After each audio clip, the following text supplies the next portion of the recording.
let's start with, what is Ibogaine and where does it come from? I learned after I heard the word Ibogaine for the very first time on July the 29th of 22. And Oh it my is God, you remember the moment? oh, I got chills. everything that has happened since that day has just been unbelievable. And it's a day that will be in my mind for as long as I have one. Ibogaine is an alkaloid that is derived from three West African botanical sources. The mother plant is the Iboga root. The Iboga root is indigenous to West Africa, primarily Gabon. It translates also into Cameroon and other places in close proximity.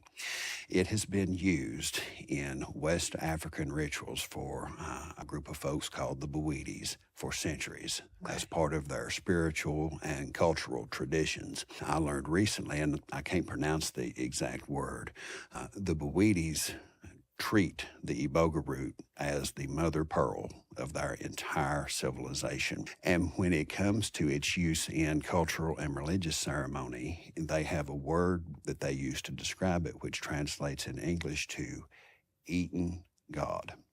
Wow. It has been recognized as a profound facilitator of an internal experience that has profound impact on the individual who receives it, thus its place in Bawidi culture and religious practice. In the early 1960s, there was a gentleman by the name of Howard Lotsof who had heroin dependency for several years.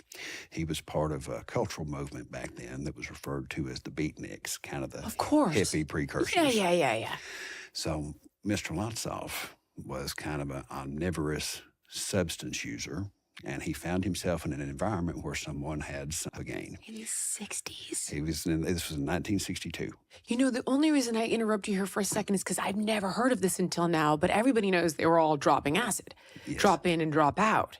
So I'm really surprised. But was it prevalent then and somehow got lost in the mix? It was not prevalent. It was recently, that was its first discovery Got by it. someone Okay. who was within the addiction drug use Sorry, keep at going. that time. So in 1962, Howard Lotsof, with his years-long heroin dependency, came into contact with Ibogaine.